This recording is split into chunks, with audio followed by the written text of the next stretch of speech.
Hello, everybody. Welcome back to some more reaction content, the fan favorite on the channel. Today, we'll be reacting to a video by CircleToonsHD. Right in the title of it is The Hidden Cost of Long Playtimes in Modern Gaming. I'm not going to lie. This is true. This is true because if you look at games like Spider-Man, which I love Spider-Man, or even like Horizon Zero Dawn, there's so much unnecessary things to do in that game just to keep you to playing longer. Finding all the backpacks, finding all of this, finding all of these collectibles, and then the story's usually bland. Unlike Spider-Man, it was really great. But hopefully you like the content. Make sure to subscribe button, comment down below, leave a like. Let's get into the video. Here we go. Finished, you tell yourself, yeah, I'll get back to that, knowing fully well you won't, or even worse, games that you'd love to play but have been gathering dust because you literally don't have the time to play them at all. A lot. Yeah, a lot. That's also true. There's a lot of single player games I've not finished because I don't have the time for it, or the analytics aren't that good. So I'm like, oh, I can't just play it, like, because I gotta edit all these videos people like. I don't have time to play the game that people don't like but I like, so it's gonna just keep collecting dust. Like Orcs Must Die 3, dude. I never got to play the DLC. Hey, fellas, it's your friendly neighborhood Circle Guy, and today I want to jump Circle into what Guy. I believe to be a massive contributor to the problem I just mentioned and spout my gaming opinions that absolutely nobody asked for. Charles, bring me my soapbox. Oh, it's also pretty sick that that this guy can just do animations like this and get a lot of views, because that's super cool. I don't think it is necessarily a That's just good super thing cool. for every game to try to have hundreds of hours of gameplay. Okay, let me explain. Lately, I've seen this shift in mainstream gaming, this Hail Mary attempt at a forever game, something with endless content. Live service is what it's called. And yeah, they're all pretty bad. You know what games I love? Neon White, Fight Night. All these games that don't take, like, the story is super short and the story is just French kiss, dude. It's just so good. Nowadays, you get modern games where they keep expanding on the story. So maybe the story ends up good and then it gets bad and then it gets really good and it gets really bad. Like, if you go look at the reviews on Destiny 2 Lightfall, it's mostly negative. People are like saying, I'm happy that my girlfriend, I think I saw a comment made like, my girlfriend was mad that I gamed too much. So after I bought Lightfall, now she won't have to worry. Like, it's bad. And something you could play infinitely. And I'm not talking about games that can technically be played as long as you want. I'm specifically talking about games with an overabundance of scripted, achievable things. Quests, missions, moments, you know, that juicy content. Games like MMOs and certain RPGs aren't really new to this grind. I need you to slay 1,000 spiders for no reason whatsoever other than to increase playtime. Ooh, this is exciting.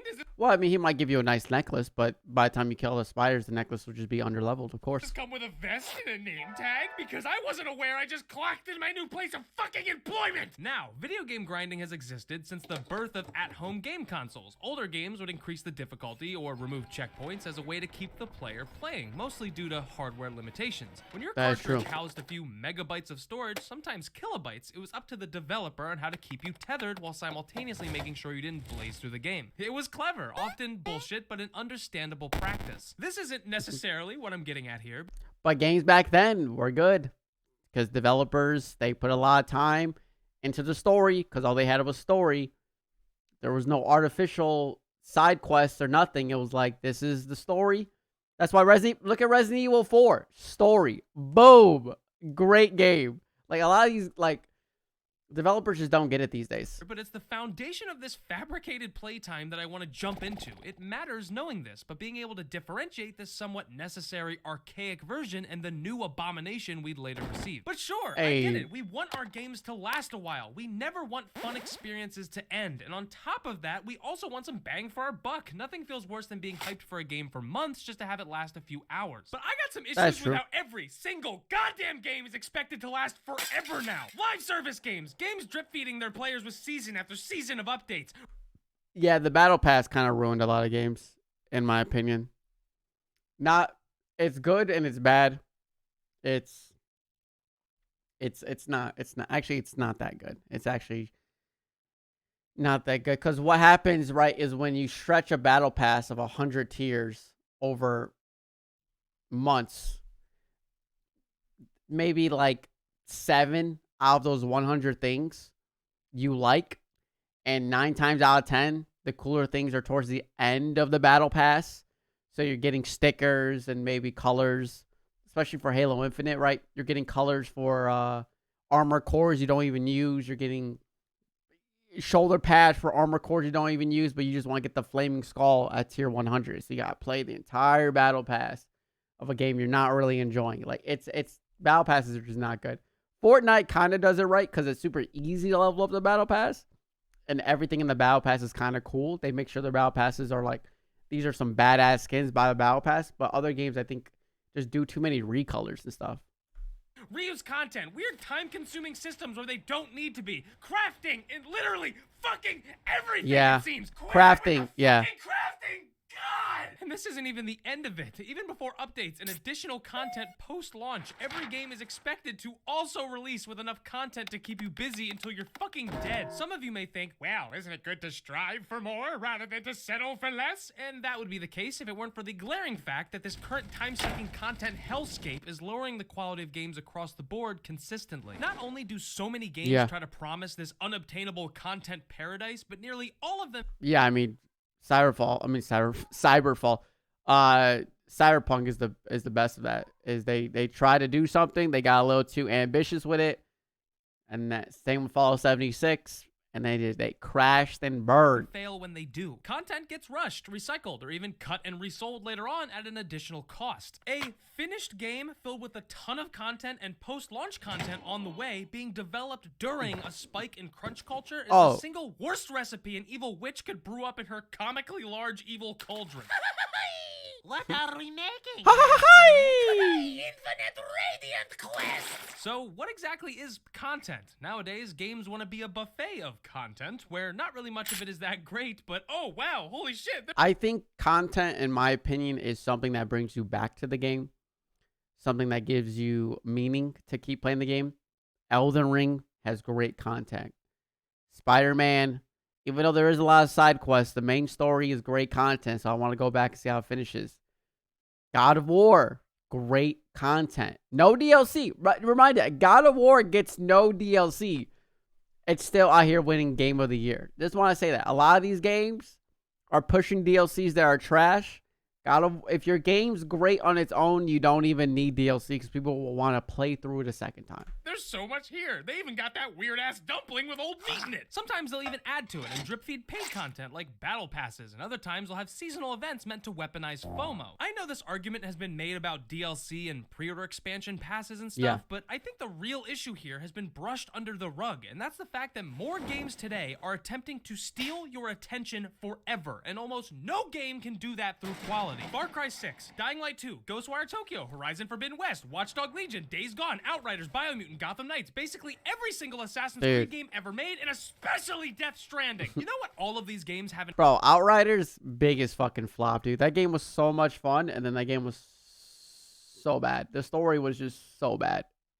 Common. The fact that if you removed half of the content, you'd only be improving the final product. If your game supposedly has a wealth of amazing things, I want to see them. Why would you hide them behind walls of garbage filler? And of course I don't expect every game to blow my mind every 10 milliseconds like a toddler with short-term memory loss. That's not the issue. And dude, I understand online multiplayer and single-player games have vastly different expectations and common features, but I'm conflating the two mostly because this issue is prevalent in both. What I'm getting at is...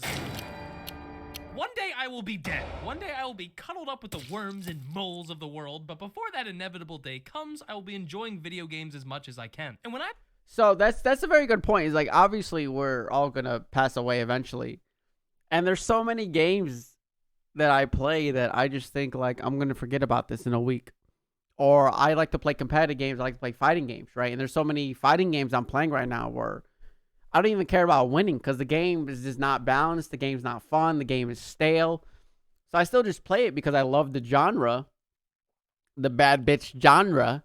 But like if I win or lose, like I don't care. Now when Street Fighter 6 comes out, that might change. You know, clear, boop. You know, get defibrillated on my love for fighting games. But for right now, it's like I can play Dragon Ball FighterZ, Street Fighter 5, Strive, win 3. I'll feel good. Lose 3, I'll feel good. Or even close the game and I'll feel good. Like, the game just doesn't really... There's no games right now that are just gravitating me that be like, oh my God, I can't...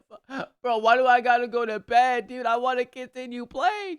There's no games like that anymore. When I was younger and Skyrim dropped on the 360, I did not want to go to bed, dude. Gears of War 3 dropped. I did not want to go to bed. There were so many games during the 360 era that I was like, I would lose sleep in order to play. And then nowadays, like, not really. I'm like looking at Steam and I'm like, do I want to play Knights of the Old Republic?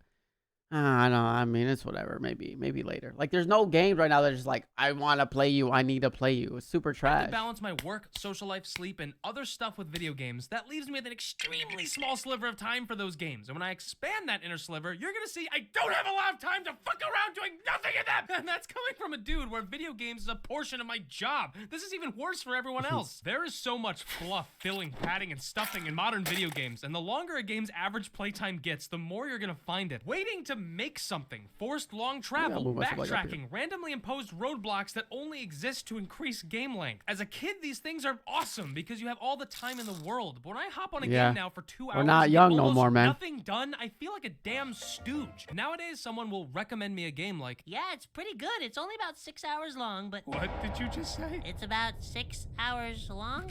You don't know how much I needed to hear that. What the hell is wrong with you? Because it's a goal that's actually attainable. Jumping back to that backlog of unfinished games I previously mentioned in the intro, really think back to those games. How often were you actually immersed or engaged in the game? Yeah, not... How often were you experiencing something? Not that much. Like, there was...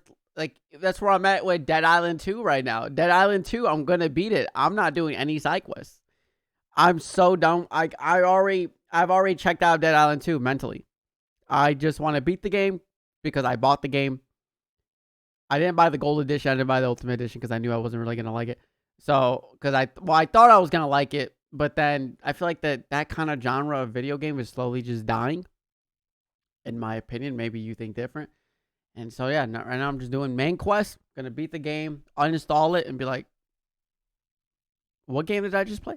New or innovative, or did you maybe abandon the game due to its overabundance of slog and you never even got to the good advertised stuff whatsoever? You see, right there, that is the issue here. It's not expanding the playability, it's restricting it.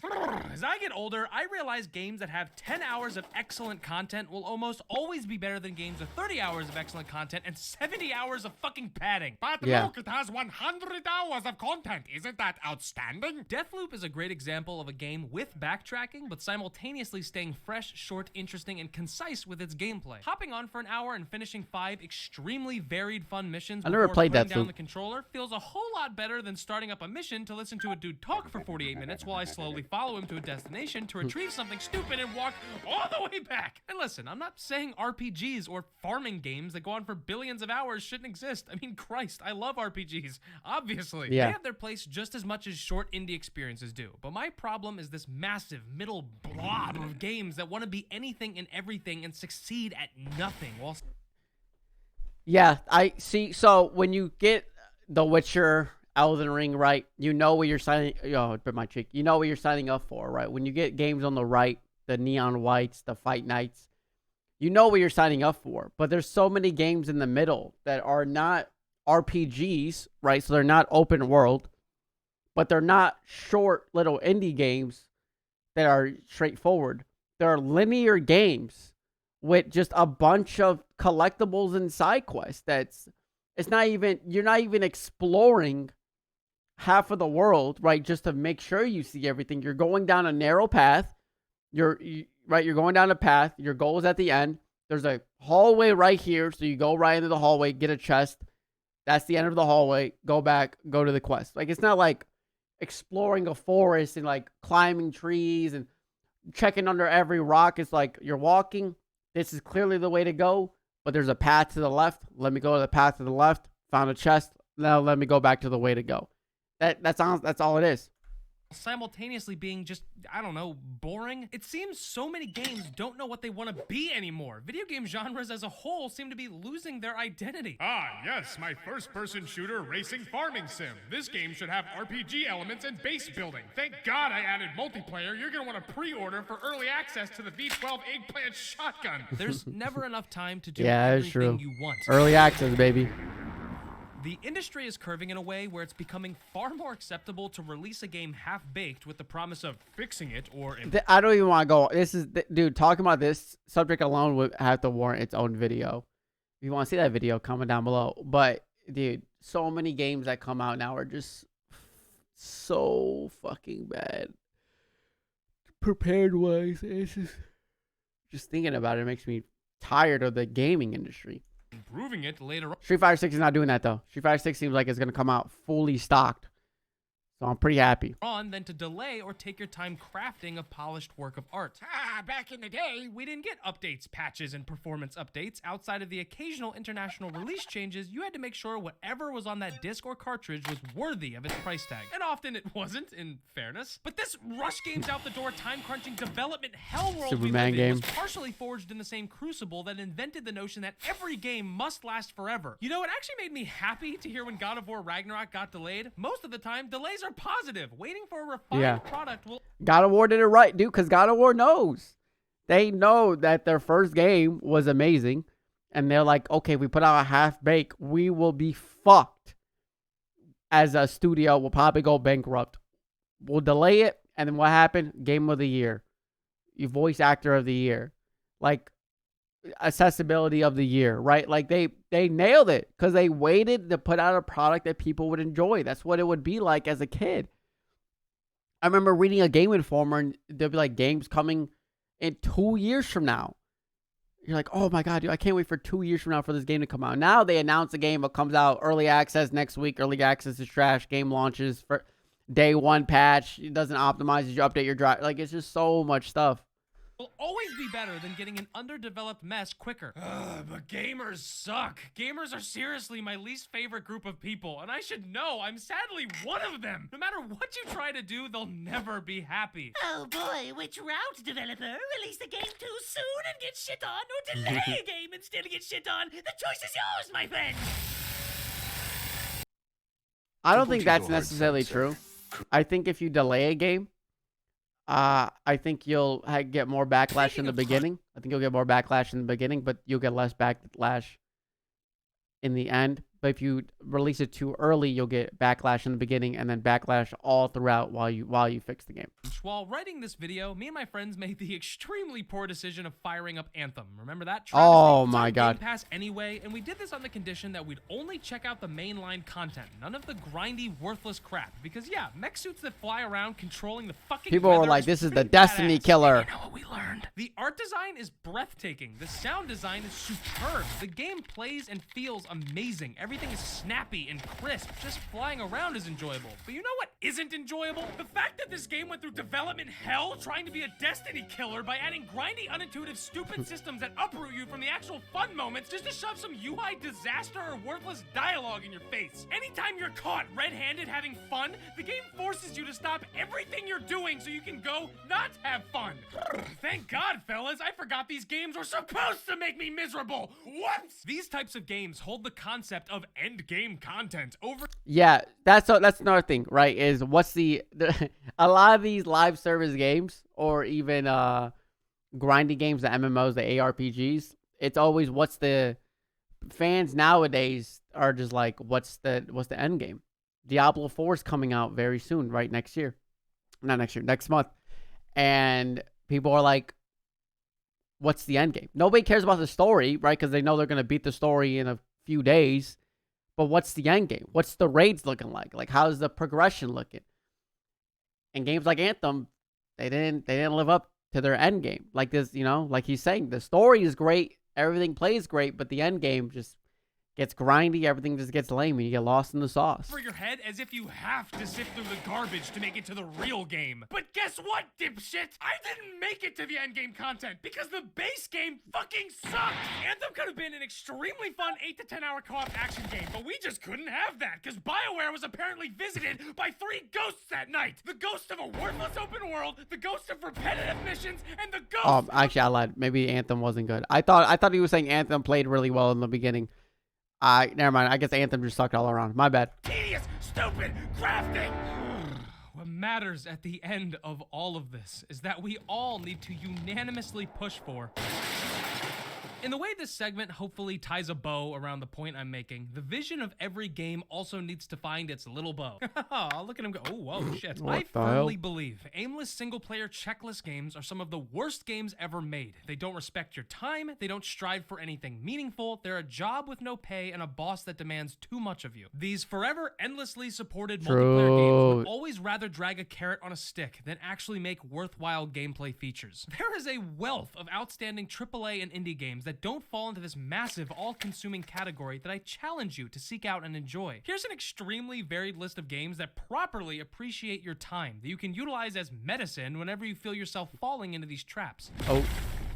Deathloop, Disco Elysium, Neon White. What did I say? Bro, Fight Night should be on here, though. Stray, also a great game. Inscription, a great game. Prey, I never played. Inside, I never played. Deep Rock Galactic, my friend played. They liked it. Vampire Survivors, I did play. The Stanley Parable Ultra Deluxe, I never played. Ready or Not, I did play. Peglin, I watched. Now listen, I know this list is psychotic, unorganized, and truly deranged, but I think these no, Ready or Not, I did. No, yeah, Ready or Not's actually a... Dude, oh my God, bro. There's a Ready or Not series on my channel. Go watch it, and then go play with your friends. It's actually one of the best co-op games on the market. Perfectly emphasize what I'm talking about. All of these games are super fun, and they're consistently fun and diversely engaging. I was thinking of It Takes Two, despite being extremely different from one another. And just as a wise man once said, if the game's not fun, why bother? True. This man's spitting. But yeah, I mean, go check out CircleToonsHD if you're not already one of his 2.4 million subscribers. But yeah, I mean, if we go to Steam store, here I had this pulled up, right? This is the Destiny Lightfall. Mostly negative, man. Like this Destiny 2 is not fun. And then you go to categories, you go to top sellers, and a lot of these games. Like, Age of Wonders 4 might be good. I haven't played it, but like Jedi Survivors, number 4 played, mixed reviews. Call of Duty Modern Warfare 2, mixed reviews. EA Sports, mixed reviews. Like, a lot, NBA, mixed reviews. Garden of Band 3, dude, mixed reviews. Like, a lot of these games, I feel like there's nothing that makes me want to play them. Even though they're top sellers, there's nothing that makes me go like, oh, I want to play them. Yes, a lot of them are in my library because when they first came out, I was like, oh, they're going to be good.